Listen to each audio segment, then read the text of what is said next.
আসসালামু আলাইকুম আম্মা। ওয়ালাইকুম আসসালাম। আম্মা, আমি আজকে একজন তোমার মতো ক্লাস 2 তে পড়তো একজন ছাত্রের কথা বলবো। হ্যাঁ, ছাত্ররা তোমার আমি বলি এরকম, এটা আমেরিকাতে। হ্যাঁ, আমেরিকা। যে যেমন ধরো তুমি আমার মেয়ে, তুমি স্কুলে ক্লাস 1 থেকে 2 তে পড়ো, 2 তে উঠছো। এক বছর অন্য স্কুলে পড়তা, তুমি ক্লাস 1 অন্য স্কুলে পড়ছো, এখন 2 তে এনে তোমার স্কুলে ভর্তি করছি। ভর্তি করার পরে প্রথম 6 মাস তুমি ক্লাস করছো। ক্লাস করার পরে তুমি খুব ভালো ছাত্র না খারাপ ছাত্র এটা স্যারেরা কিছু বলে নাই। যখন তোমার 9 মাস হয়ে গেছে তখন স্যারেরা আমাকে ডাকে নিছে। আমাকে ডাকে নিছে কারণটা তোমাকে আমি বলি।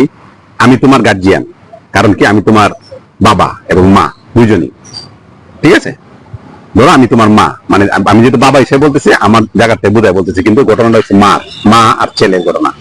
হ্যাঁ, মা আর ছেলের ঘটনা। তো ওটা আমি বলতেছি এরকম, ধরো আমি তোমার মা। 9 মাস পরে মানে তার ছাত্র এমন খারাপ, মানে মানে তুমি এতটুকু খারাপ ছাত্র, মানে তুমি ছেলে আমি মেয়ে, এবার বুঝাইতেছে। মানে একজন বিজ্ঞানীর কথা বলতেছি। পরে উনি বিশ্বের সবচেয়ে বড় বিজ্ঞানী হয়েছে। তো স্কুল থেকে যখন স্কুলে 9 মাসে পরীক্ষা হয়, তখন স্কুল থেকে একটা চিঠি দিয়ে দিছে তোমার কাছে যে তুমি তোমার মা কিনে দিবা, তুমি এটা খুলবা না। চিঠি দেয় না, তুমি এনে আমার কাছে দিছো। দেওয়ার পরে চিঠিটা আমি পড়ছি। পড়ার পরে এই আমি আর তোমাকে এর পরের দিন আর তোমাকে আর স্কুলে পাঠাই নাই। পরের দিন থেকে স্কুলে আর তোমাকে পাঠাই নাই। ঠিক আছে, তখন তুমি আমার জিজ্ঞাসা করছো যে মা, মানে তুমি বলো মামা জিজ্ঞাসা, মা আমি কি আর স্কুলে যাব না? না, তুমি আর স্কুলে যাবা না। কেন? যে না, তোমাকে স্যারে বলছে এই স্কুলে পড়ানোর মতো শিক্ষক, তোমাকে পড়ানোর মতো শিক্ষক এই স্কুলে নাই। তোমাকে বলছে অন্য স্কুলে ভর্তি করার জন্য। যে স্কুলে তোমাকে পড়ানোর মতো শিক্ষক আছে, তুমি এত ভালো ছাত্র, এই কারণে বলছে তোমাকে এই স্কুলে আর না পাঠাইতে। ঠিক আছে, এই বলছে আচ্ছা ঠিক আছে মা এ করে স্কুলে না পাঠায়া পরের বছর 4 মাস 5 মাস পরে গিয়া ওই স্কুলে অন্য স্কুলে ভর্তি করছে। ঠিক আছে, ভর্তি করার পরে সে পড়াশোনা ওই জায়গা থেকে সেরকম পাস করে সে চলে, মানে এরকম ভাবে করছে, মানে পড়াশোনা করছে।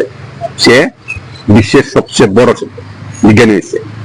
বিজ্ঞানীর নাম কি তুমি এখন চিনবা না, যারা ইন্টারমিডিয়েট এসএসসি এবং ইন্টার সায়েন্সে পড়ছে, অথবা এই যে সায়েন্সে যারা বিএসসি করছে তারা জানবে। বিজ্ঞানীর নাম হচ্ছে আর্কিমিডিস, মানে E=mc²। উনি এই সূত্রটা আবিষ্কার করছিল, E=mc², মানে আবিষ্কার করছে অত বড় বিজ্ঞানী। পরে সে বিজ্ঞানী হয়েছে। তো বিজ্ঞানী হওয়ার পরে সে যখন স্কুলে বাসায় আসছে, তখন এই বাসাটা চেঞ্জ করে সে বিজ্ঞানী হওয়ার পরে সরকারি কোয়ার্টারে উঠবে বড় বিজ্ঞানী হওয়ার পরে। তখন এই বাসা যখন চেঞ্জ করবে, বিজ্ঞানী হয়েছে, তখন তো তার মা মারাই গেছে, সে বড় হয়ে গেছে, তার মা মারা গেছে।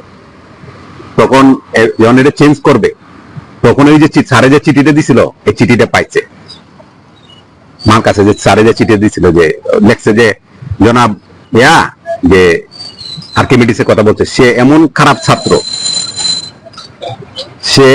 খারাপ ছাত্র, ওর কারণে আমার স্কুলের বাকি সব ছাত্ররা মনোযোগ নষ্ট হচ্ছে। সে পড়াশোনা এত দুষ্ট, এত খারাপ ছাত্র, পড়াশোনাটা করেই না, এত দুষ্টামি করে, এত কিছু করে।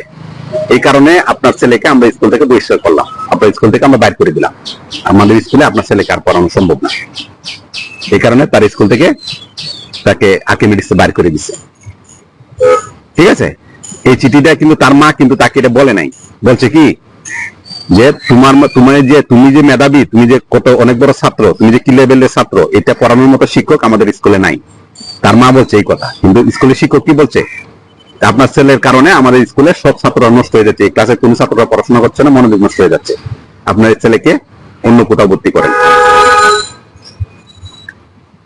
মা বলছে যে তোমার পড়ানোর মতো কেউ নাই। মা বলছে, পজিশন দিছে, মা তাকে বলছে যে তোমার পড়ানোর মতো এই স্কুলে শিক্ষক নাই। মা কিন্তু তার ছেলেকে ঠিকই চিনতে পারছে, ছেলে কিন্তু আর্কিমিডিস হয়েছে মানে সবচেয়ে বিশ্বের মানে সবচেয়ে বড় বিজ্ঞানী হচ্ছে সে করছে equal to M C square যে সূত্রটা তোমার যারা সায়েন্সে পড়ে এমন কেউ নাই যে আর্কিমিডিসের সূত্র পড়ে নাই। তার মার কাহিনী হচ্ছে তার বাবা সে যখন হয় সে অনেক কালো ছিল, তখন তার বাবা তাকে ছাইরে অন্য একজনের বিয়ে করে সে চলে যায়, তখন মা শুধু তাকে নিয়ে সে বড় হয়েছে। তাকে আর্কিমিডিসের সাথে তাকে সে করছে, সে আর বিয়ে করে নাই, তার বাবা বুঝতে পারছে পায় নাই। কথা বুঝতে পারছো মা? আমরা তো সাধারণত আমি তো তোমাকে বলি যে না পারবা পারবা, আমি সবসময় তোমার পক্ষে থাকি না মা, তুমি পারবা, কিন্তু তোমার আম্মা এ খারাপ হচ্ছে এই হচ্ছে সেই হচ্ছে, আমার বিশ্বাস আমার মেয়ে পারবে। আর্কিমিডিসের মা যেমন বিশ্বাস ছিল আমার মেয়ের প্রতি আমার এই বিশ্বাসটা আছে যে আমার মেয়ে যে যাই বলুক না কেন আমার মেয়ে পারবে, আমার মেয়ের সাথে কেউ পারবে না। আমি কি স্বপ্নটা ভুল দেখছি আম্মা? সবাই যাই যে বলুক, কিন্তু আমার বিশ্বাস আমার মেয়ে সেরা হবে, তার সাথে কেউ পারবে না। একটা সময়, এখন না, একটা সময়। ঠিক আছে কিনা আম্মা? পারবা না? ওকে আম্মা, আমি আমার তোমার জন্য সব সময় আমার একবারে কলিজার আসছে বেশি দোয়া তোমার জন্য আমার থাকে। ঠিক আছে মা, ভালো থাকবা। আসসালামু আলাইকুম।